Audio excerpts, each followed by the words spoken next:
Hi friends, இப்போ நாம் சுவையான மசாலா வடை எப்படி பண்ணுறதுன்னு பார்க்கலாம். அதாவது பருப்பு வடை. இது ஈவினிங் டீயோடு சாப்பிட்றதுக்கு அருமையான டிஷ்ஷு. இது எப்படி பண்ணுறதுன்னு இப்போ பார்க்கலாம். நான் இப்போ 1 கப் குழம்புக்கு போடுற கடலைப்பருப்பை எடுத்திருக்கேன். அதை தண்ணியில் விட்டு ஊற விடுங்க. 4 ஹவர்ஸ் இந்த பருப்பு நல்லா வேகணும். அப்புறம் தான் வடை நல்லா சாஃப்டாக வரும்.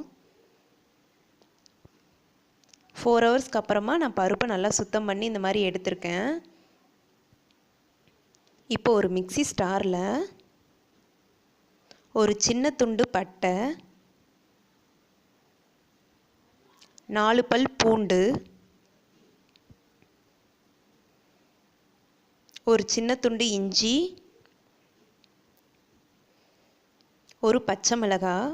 நான் பெருசாக இருக்கிறனால 1 சேர்த்துருக்கேன். நீங்கள் சின்ன பச்சை மிளகானா 2, 3 கூட சேர்த்துக்கலாம். காரத்துக்கேற்ப சேர்த்துக்கோங்க. அப்புறமா 1/2 டீஸ்பூன் சீரகம் சேர்த்துருக்கேன். நீங்கள் சீரகத்துக்கு பதிலாக சோம்பும் சேர்த்துக்கலாம். இப்போ லைட்டாக இதை அரைச்சி எடுத்துக்கோங்க. இந்த மாதிரி அரைச்சதுக்கப்புறமா நாம் இதோட பருப்பு சேர்த்துக்கலாம். பருப்பை சேர்த்துக்கோங்க. சேர்த்துட்டு இதை நல்லா அரைச்சிக்கோங்க. ரொம்ப நைஸாக அரைக்கக்கூடாது, கொஞ்சம் நிறையாக அரைக்கணும். பாருங்கள், இந்த மாதிரி இருக்கணும். அப்படின்னா தான் பருப்பு வடை நல்லாயிருக்கும். 1, 2 பருப்பு இருந்தாலும் பரவாயில்ல. இப்போ இதை இந்த மாதிரி பாத்திரத்தில் மாற்றிக்கோங்க. இந்த மாவில் 14லேருந்து 15 வடை வரைக்கும் வரும். இப்போ இதோட ஒரு பெரிய வெங்காயத்தை சின்ன சின்னதாக கட் பண்ணி வச்சுருக்கேன், அதையும் சேர்த்துக்கோங்க. கொஞ்சமாக கருவேப்பிலை,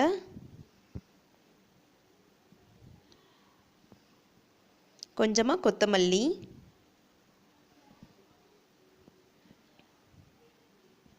அப்புறமா தேவையான அளவு உப்பு சேர்த்துக்கோங்க. இப்போ இதை நல்லா மிக்ஸ் பண்ணி விடுங்க. இந்த மாதிரி நல்லா மிக்ஸ் பண்ணி விட்டுருங்க. இப்போ இந்த மாவை நாம் வடை சேஃப்க்கு தட்டி எடுத்துக்கலாம். இப்போ பாருங்கள், மாவை கொஞ்சமாக எடுத்து இந்த மாதிரி ரவுண்டாக பண்ணி வச்சுக்கோங்க. பண்ணிவிட்டு உள்ளங்கையில் வச்சு லைட்டாக அழுத்தி விடுங்க. நல்லா ரவுண்ட் ஷேப்புக்கு பண்ணுங்க. பண்ணிவிட்டு இதை தனியாக எடுத்து வச்சுருங்க.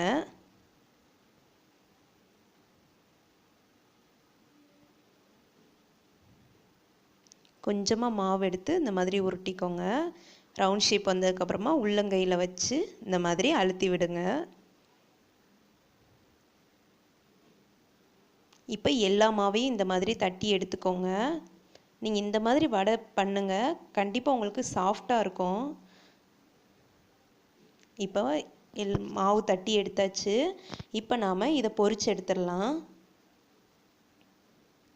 இப்போ எண்ணெயை நான் சூடு பண்ணி வச்சுருக்கேன்.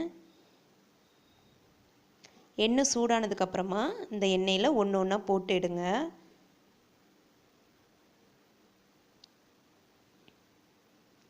அதிகமாக வடை சேர்த்துக்காதீங்க, தள்ளி தள்ளி சேர்த்துக்கோங்க. அப்படின்னா தான் வடை நல்லா வெந்து வரும். இந்த பபுள்ஸ்லாம் அடங்குற வரைக்கும் நல்லா வேக விடணும்.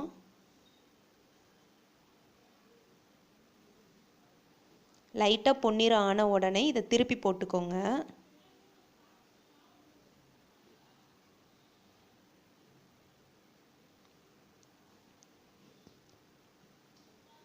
இப்போ பாருங்கள், வடை நல்லா வெந்துருச்சு.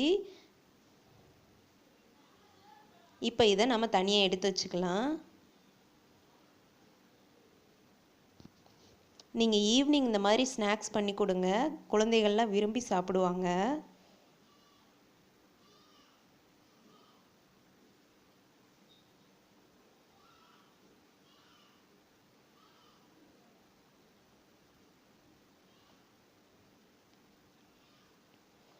இப்போ பாருங்கள், வடை ரெடி ஆயிருச்சு. உங்களுக்கு இந்த டிஷ் பிடிச்சிருந்துச்சுன்னா எங்கள் சேனலுக்கு சப்ஸ்கிரைப் பண்ணுங்கள். Thank you friends.